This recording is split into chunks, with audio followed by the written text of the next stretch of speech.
বেলা শেষে তুমিও কাঁদবে, হয়তো অন্য কারো অবহেলায়। ভালোবাসা মানে শুধু দেহের মারুফের আকর্ষণ নয়, ভালোবাসা মানে হলো সম্মান, শ্রদ্ধা, বিশ্বাস ও ভরসা। কারো কাছে জোর করে সময় পাওয়া যায় না, যে দেওয়ার সে শত ব্যস্ততার মাঝেও ঠিক সময় দিবে। নিজেকে কষ্ট দিয়ে কখনো ভালোবাসা দেখানো যায় না, কারণ যে তোমার চোখের জলের মূল্য বোঝে না, সে কিভাবে তোমায় কষ্টের মূল্য বুঝবে? যে তোমাকে হারিয়ে ফেলার ভয়ে কাঁদতে পারে, পৃথিবীতে তার মতো আর কেউ তোমাকে ভালোবাসতে পারবে না। একজন মানুষকে কখনো ভুলে যাওয়া যায় না, কখনোই না। মস্তিষ্কের কোষের কাজ হয় তথ্য সংরক্ষণ করে রাখা। সময়েরই কেউ এসে আমাকে বলেন, অপেক্ষা জিনিসটা সবাই করতে পারে না, আর যারা করতে পারে তাদের ভালোবাসা কখনো মিথ্যা হয় না।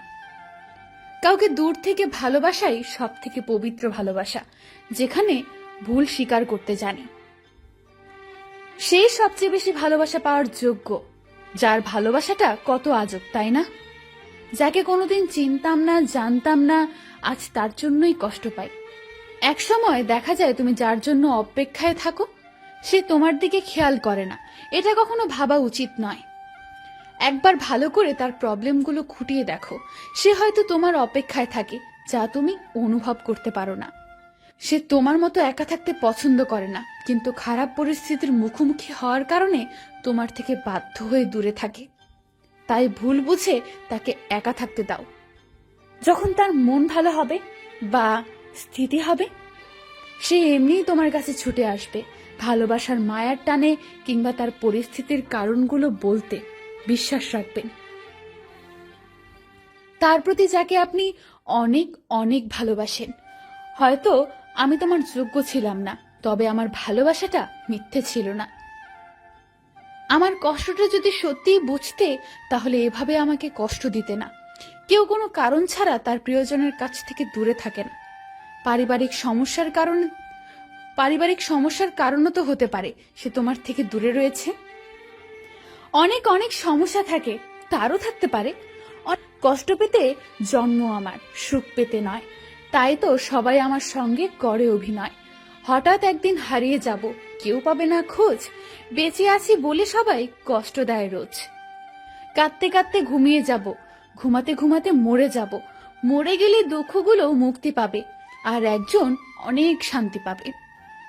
বাস্তব কথা, কেউ প্রস্তুত নয়, বা তোমাকে যতটা প্রয়োজন সে তোমাকে ততটা গুরুত্ব দেবে। কেউ যদি অবহেলা করে, দোষের নয়, কারণ তুমি তার কাছে বেশি আশা করে ফেলেছিলে। যখন ছিলাম তখন দামি ছিলাম, আজ পুরনো, তাই আমি সস্তা। আমি আমার জীবনের এমন একটা জায়গায় আছি যে হাজার কষ্ট দিলেও আমি তোমাকে কোনোদিনও ভুলতে পারবো না। তোমাকে যতটা ভালোবাসি, এতটা ভালো তো আমি নিজেকেও বাসি না।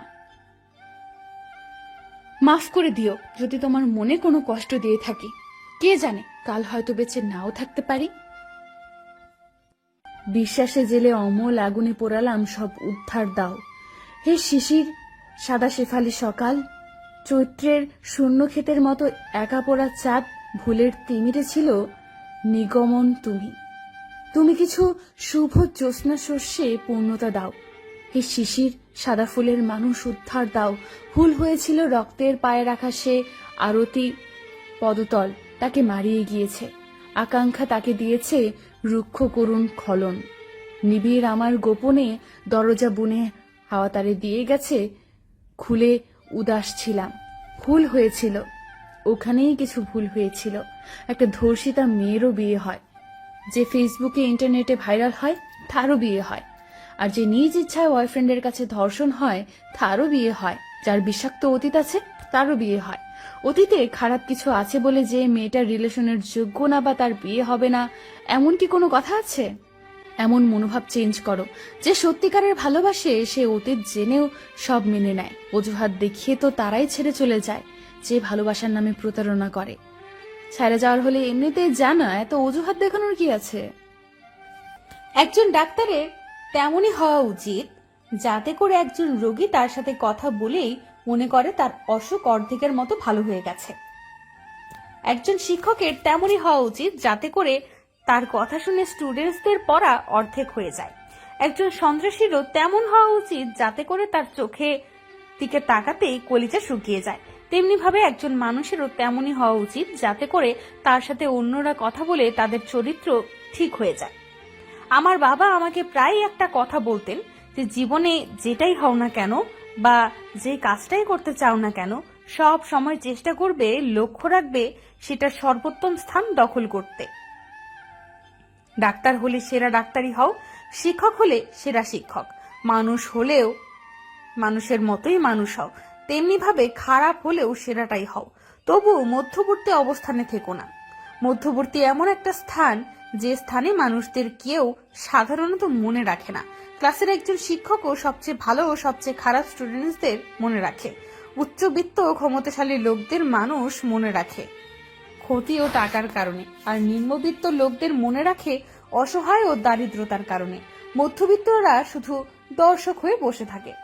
সবকিছুরই সেরাদের আলাদা একটা ভ্যালু থাকে, সেটা ছোট হোক কি বড়।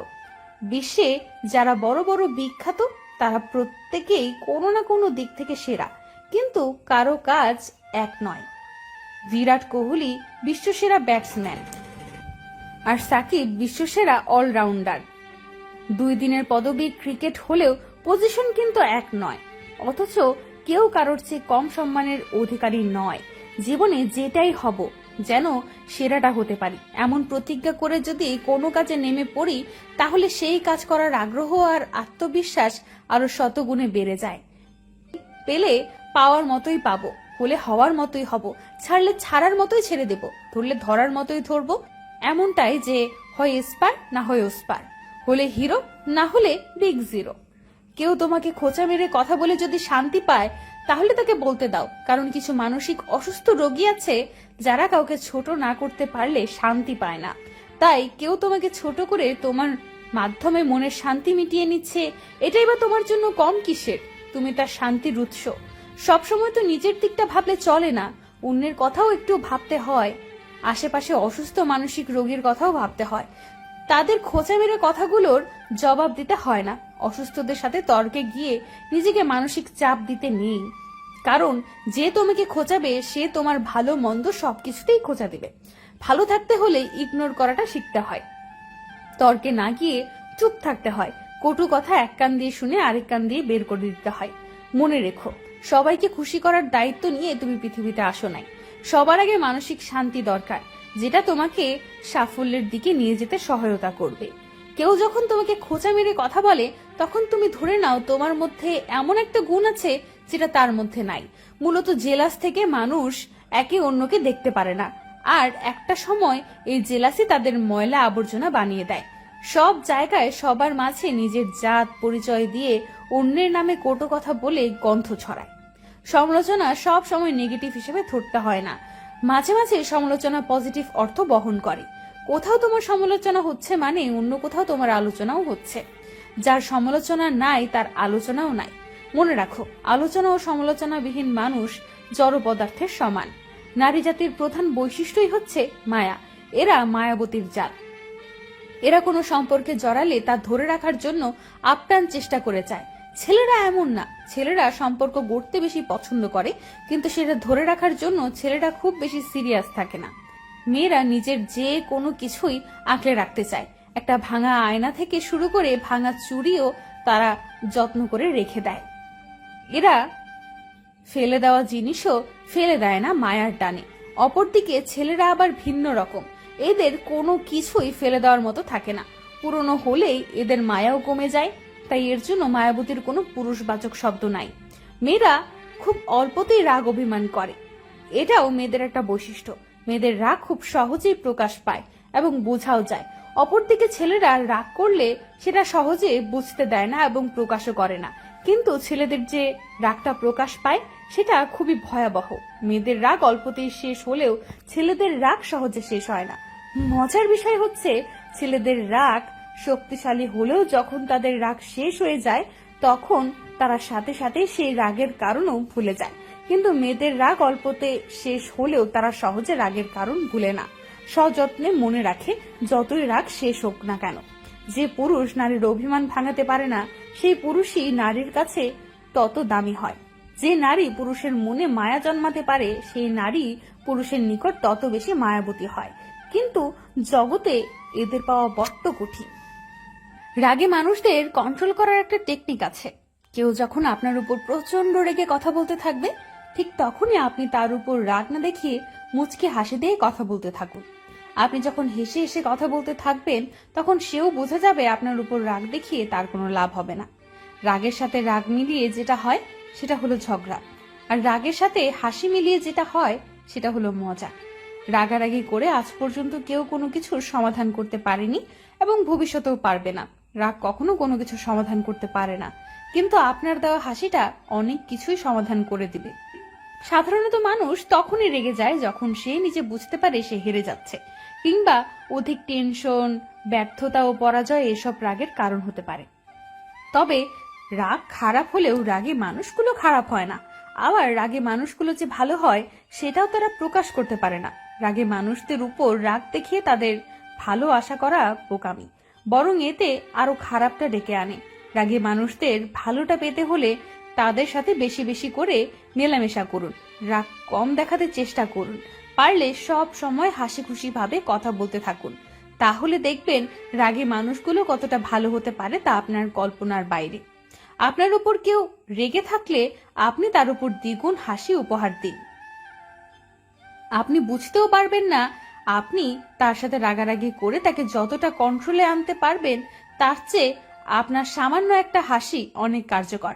জেনে রাখুন, একটা হাসি অনেক ক্ষমতা বহন করে। মনে রাখবেন, সেই সবচেয়ে শক্তিশালী যে ব্যক্তি নিজের রাগকে কন্ট্রোলে রেখে হাসি উপহার দিতে পারে। আবার সেই সবচেয়ে দুর্বল ব্যক্তি যে কথায় কথায় রেগে যায়।